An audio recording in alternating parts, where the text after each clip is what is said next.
Righty. Let's look at how you can use the circle of fifths to your advantage to know all the chords inside of a key and to even create your own chord progressions. All right, so this is the circle of fifths.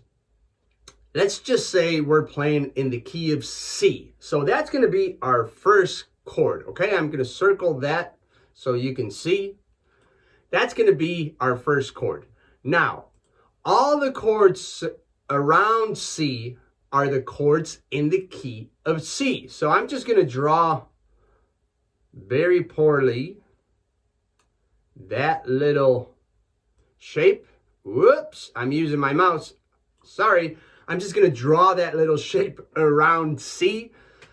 So you know all of those chords work in the key of C, are from the same family. They all want to resolve to home bass, to C. C is our one chord, okay? Now, what's cool about this is you can start with a C and play any chord after it, and it's going to sound fantastic because they're all from the same family. Let's look at another example. So let's just say you want to play in the key of D, for example. So I'm going to circle that, right? That's our root. That's our home bass. So all the chords around, I'm again going to very poorly draw this little shape. All those chords are in the key of D. There's also a seventh chord in the key of D, which is always to the right of that little diagram, but that's a diminished chord. We're not going to talk about that here. Okay, we're just going to focus on the 6 main chords in the key of D. All right, same happens in the key of B flat, for example, right? Well, you circle that, and then you just draw your little piece of pie around B flat, and all those chords belong to the family of B flat. But you can do this also for minor chords. So let's say you want to play a minor chord progression. Well, let's choose E minor, for example, right? Same principle, draw the same thing. All those chords, very poorly, I'm going to draw that. All those chords belong to the family of E minor. So you've probably heard of things like we're going to play a 1-4-5 progression in the key of C, or we're going to play a 1-6-3-5 in the key of C, or something like that, right? So let's just start. Let me give you an example with 1-4-5 so you can see how it works. Again, we're playing in the key of C, okay? So this is our home bass. That's the key of the song or the chord progression. And we're going to circle, we're going to create that little shape around C. Now we know all the chords in the key of C. All right. So 1 is going to be our C. That's going to be 1. Cool. Awesome, because it's home bass. Okay. So what is 4 and what is 5? If we keep moving through the alphabet, C, D, D is going to be our 2 chord. Okay. So where's D? D minor is our 2 chord. What's E? E is going to be our 3 chord. So E minor in this case, following the circle of fifths, is our 3 chord. Okay, what's our 4 chord? It's F. See, right there? So C, D, E, F, following the alphabet. C, D, E, F. That's our 4. So let me just write these down. C is our 1 chord. F is our 4 chord. See how simple this is? And what's our 5th chord? Okay, so following the alphabet, 1, 2, 3, 4, 5. 5 is G. Okay, so that's a G. And 6 would be A, in this case, A minor. And 7 is the diminished chord that we're not going to talk about, but it's always to the right of the diagram. It would be a B diminished. Okay, I know it says B minor, but it's diminished. So that's why we're not talking about this, because so I don't confuse you, right? So in the key of C, a 1-4-5 is C, F, G. That's our chord progression. What if we do this for the key of D, for example? So again, this is our home bass, okay? And we're going to create that little diagram around D. I'm making it look prettier now, right? I'm making an effort. Okay, so our 1 chord is going to be D. This is our 1. Okay, what's our 2 chord? E. See, I'm just counting 1, 2, 3, following the alphabet. So our 2 chord is going to be E minor. Okay, our 3 chord is going to be F sharp minor this time. Okay, our 4 chord, that's the one we're looking for, is going to be G. Awesome. So I'm just going to write down G. So now the alphabet ended. We got to start at the beginning again. Okay, so 5.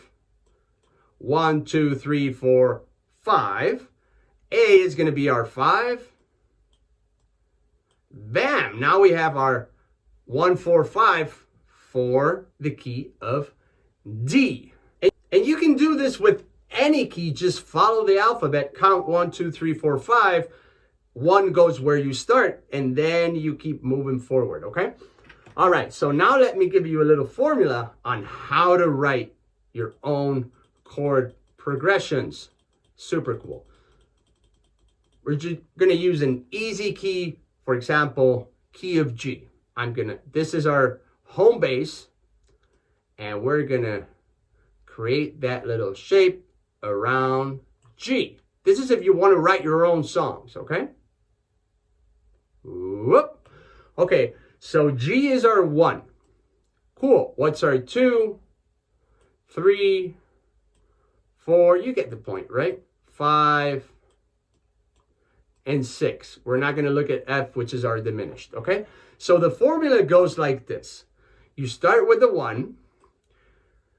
Then you put as many chords you want in the middle. I'm just going to put 2 in the middle. And you either end with a 4 chord or a 5 chord. Works every single time. Every single time. Okay, so let's start with the 1. Let's create a chord progression for the key of G.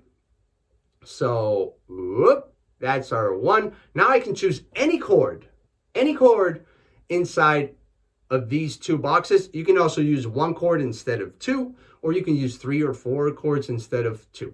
Okay, so I'm going to choose 2. Let's see, what can I use? I'm going to use A minor. So A minor is our 2, right? So that would turn into a 2. A minor. I'm going to run out of space. Then I'm going to choose another chord.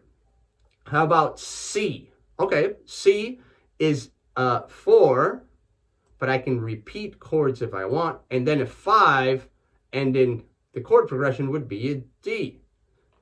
Sorry, I put a 4 in there instead of a C.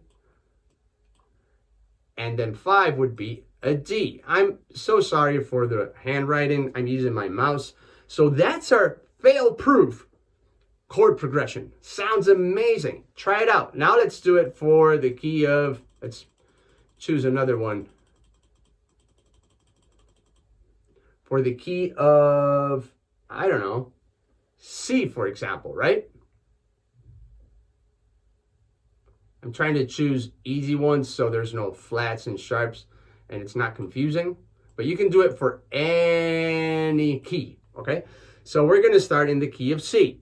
This is 1, this is 2, this is 3, this is 4, 5. You know the process now, right? And 6. We're not going to focus on the B diminished for now, okay?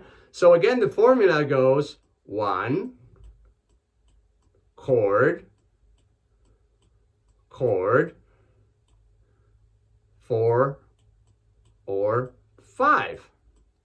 Again, you can choose 1 chord, 3 chords, whatever you want, okay? So I'm going to start with C, and then I'm going to choose G.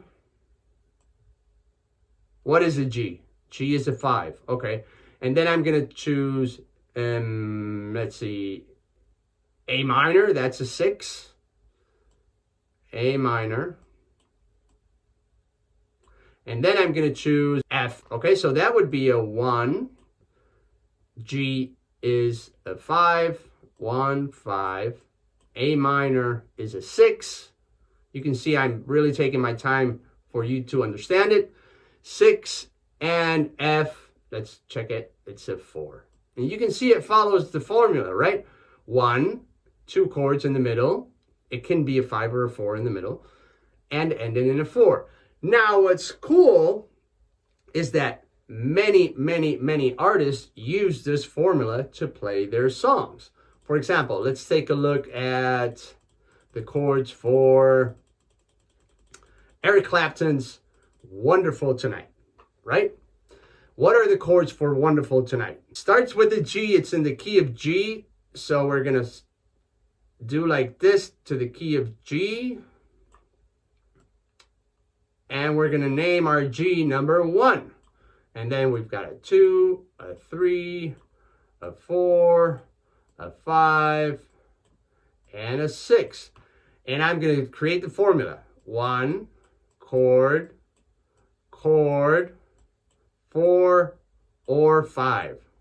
Cool, awesome. Let's verify if Eric Clapton used this to create Wonderful Tonight. Okay, so 1 is our G, so we've got G. The chords for Wonderful Tonight are G, D. So D is what? A 5. I'm going to write it down 2, 5. The next chord in the chord progression is C. So that's a 4. And the last chord inside of the chord progression is D, which is again a 5. You can see the formula works, right? So we've got a 1 chord, chord, it could be repeated, and ends in 5. Woohoo! Hope it helps you create your own chord progressions and know what chords are inside every key.